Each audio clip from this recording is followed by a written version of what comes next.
Mapagpalang araw, kaibigan.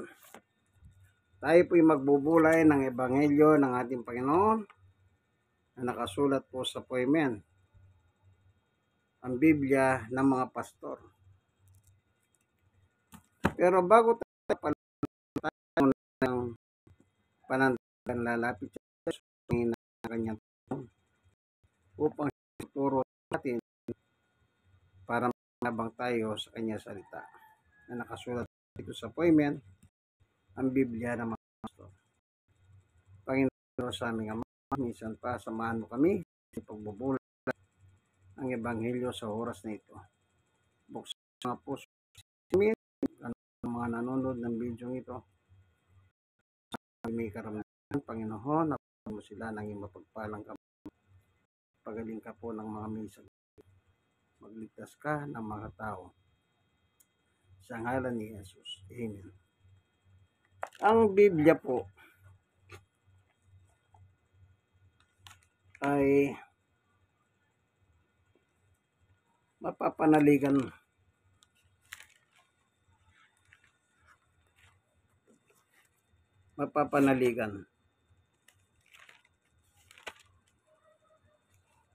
Meron lang tayong babasahin dito.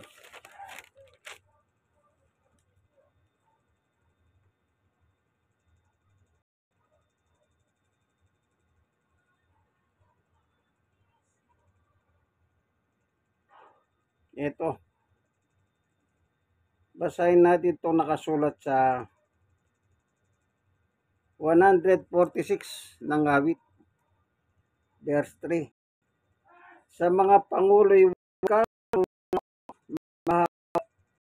kahit hindi makapagliligtas. 4. Kung sila'y mamamatay, balik sa labok, kahit anong plano nila ay natatapos. Ayan. Anong sabi ng kasulatan? Sa mga pangulo'y, ano sabi niya?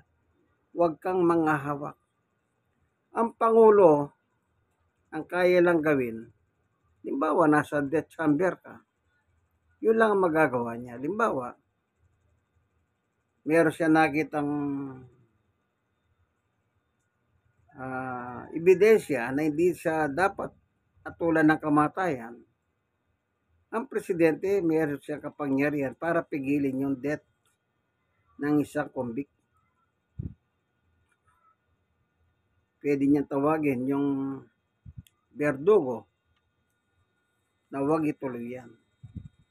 Limbawa, nakasalang ka na sa kung silya elektrika, kung yung injection, yun para ka nakapako sa krus sa may injection, nakatali yung kamay mo, nakatali yung paa mo, para hindi ka na makapalag. Pag tinusok yung injection, sabi nila, mas makatao daw yun. Unti-unti, iinatibok ng yung puso hanggang sa mamatay ka.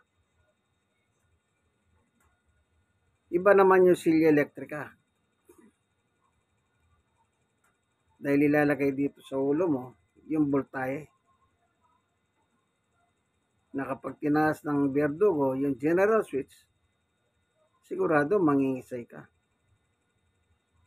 Iba naman yung garote kung tawagin. Gaganyan ka nila hanggang itong lihig mo masasakal. Yung iba naman, iahangin, yung ibibitin. Tapos pag tinadyakan yung silya mo na kinatutungtungan ng paa mo, mabibitin hanggang sa lumawit ang dila mo, mamatay ka. Parang si Judas. Maraming parahan. Yung iba naman, puputulin ng ulo. Nabuhay ka. Yan. Iba-ibang parahan ng paggawad ng kamatayan. Pero lahat ng yan pwedeng pigilan ng mga namumuno.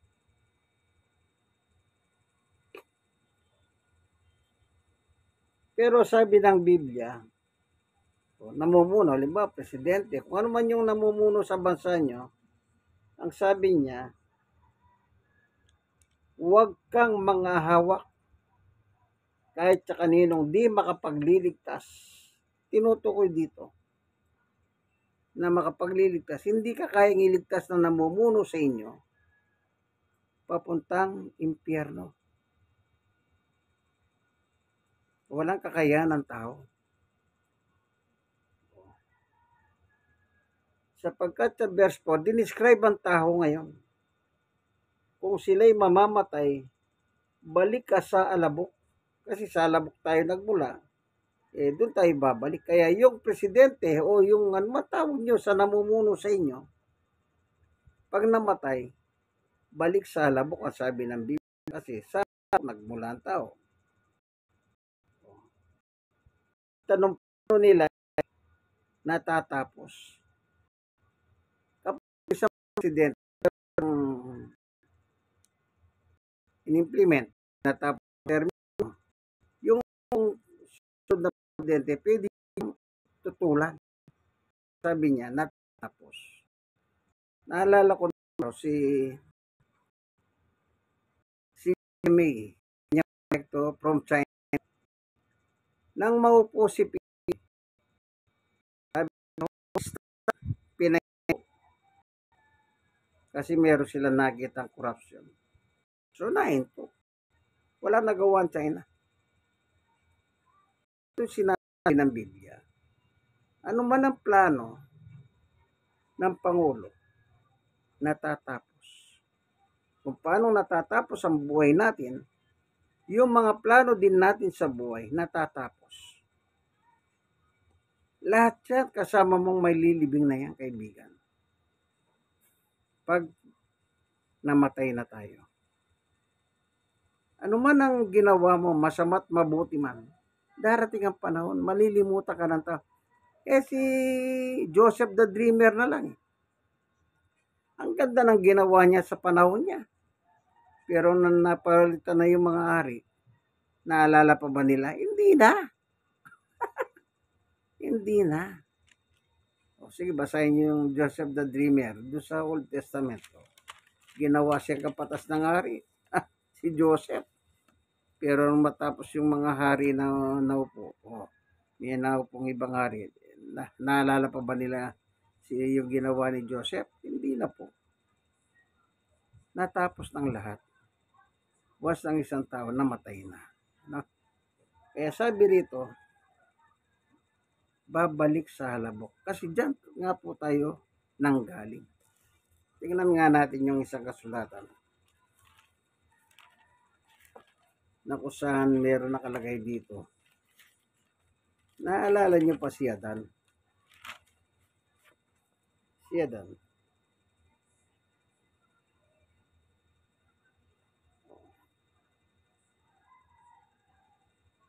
Tingnan lang natin Ito. Genesis chapter 3, 17. Ito naman na sinabi ng Diyos kay Adan. Dahil nakinig ka sa iyong asawa, nang iyong kainin ng ipinagbabawal kong bunga, dahil dito sinumpa ko ang lupa. Sa hirap ng pagbubungkal, pagkain mo'y magmumula. 18. Sa mga damo at tinik ng iyong aanihin, alaman sa gubat ang iyong kakainin. 19. Sa pagod at pawis, pagkain mo'y manggagaling. Maghihirap ka hanggang sa may libing. Dahil sa alabok, malibing dahil sa alabok, doon ka nang galing, sa lupang alabok ay babalik ka rin. Ayan. Ang Diyos ang nagsabi kay Adan, diyan ka nang galing sa alabok ng lupa, sa alabok ng lupa, babalik ka rin.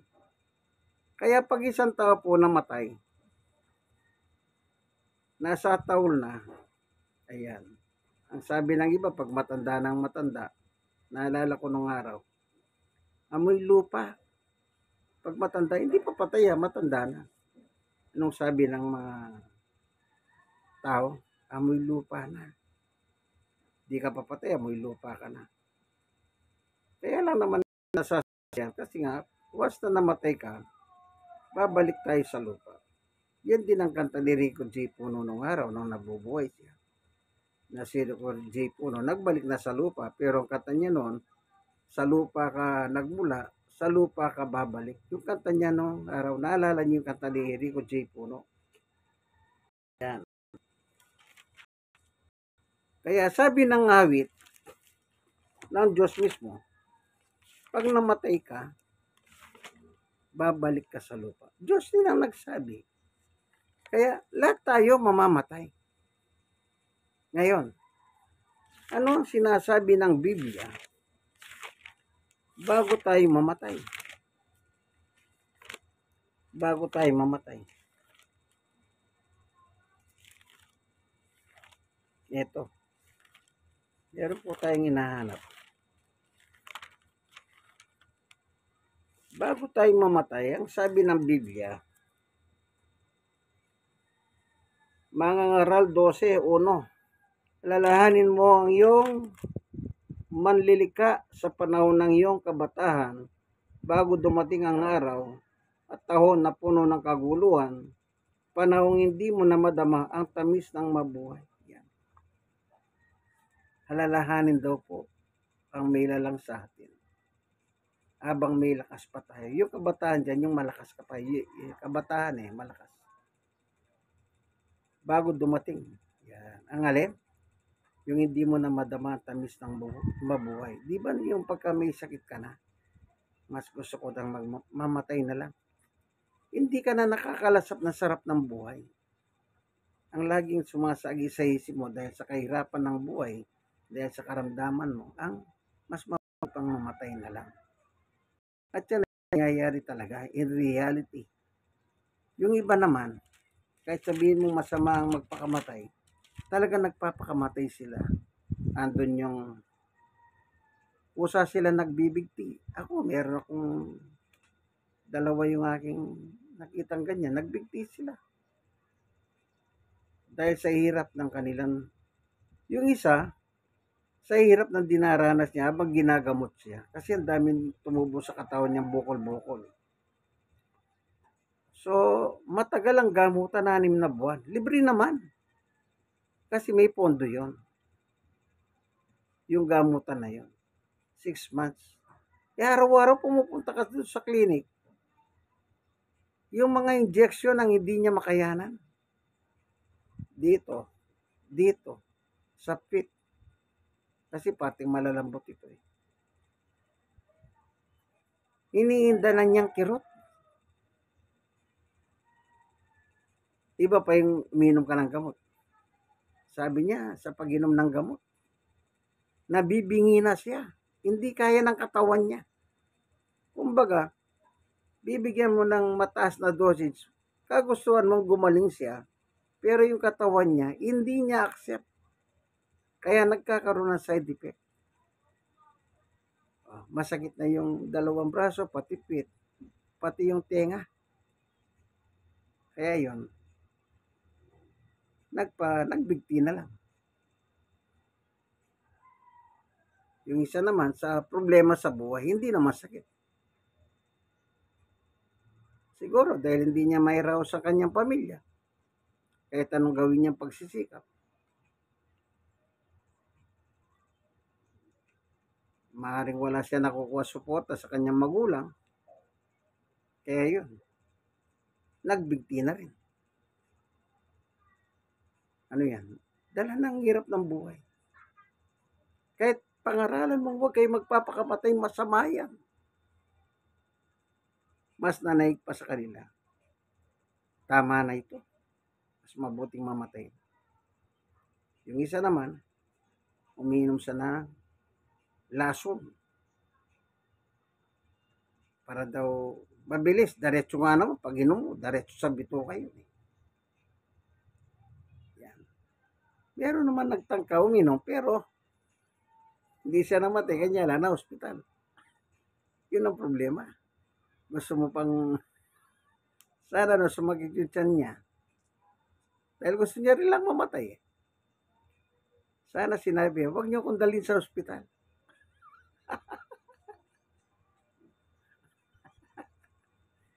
Hindi nila nagapan, hindi sila namatay. gusto mong mamatay? Naalala ko po nung nagbabahagi ako ng ebanghelyo sa ospital. Sabi ko sa mga pasyente habang naghihintay sila ng tawag, sino sa inyo dito ang hindi takot mamatay? Taas ang kamay ka ako. Yung hindi takot mamatay. Wala nagtataas. E bakit? Eh takot silang mamatay kaya nasa ospital eh. Yan. Ewan. Kaya sa Biblia, sabi ng Biblia, sa mga pangulo, huwag mga hawak. Sapagkat ang pangulo po tao.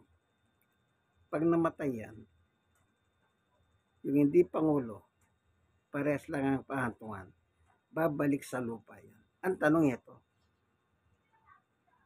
Kasi after death, meron kang haharapin ng spiritual battle.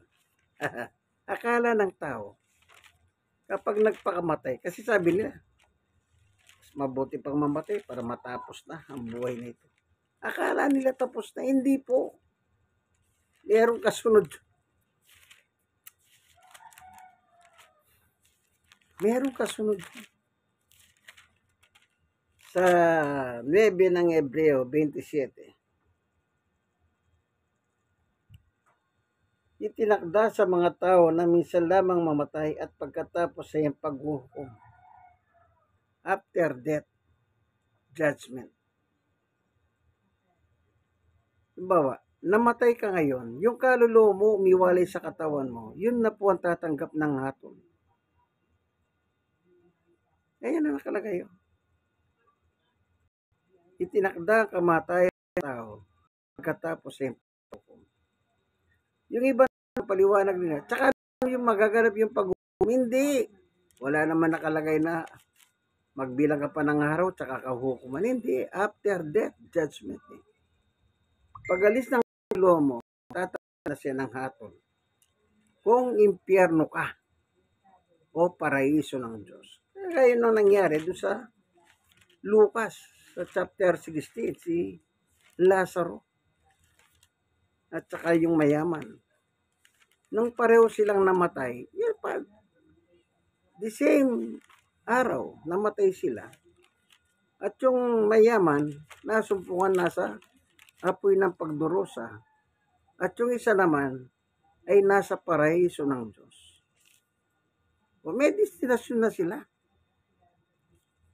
Ngayon, yung nasa paraiso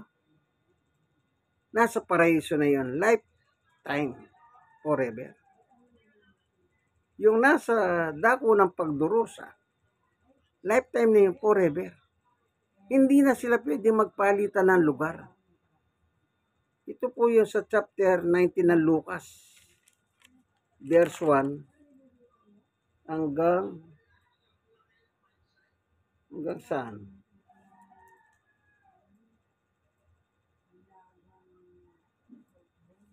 Nakalagay doon.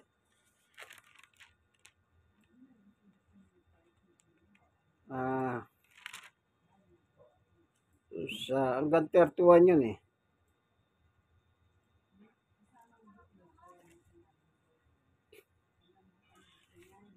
Ano po?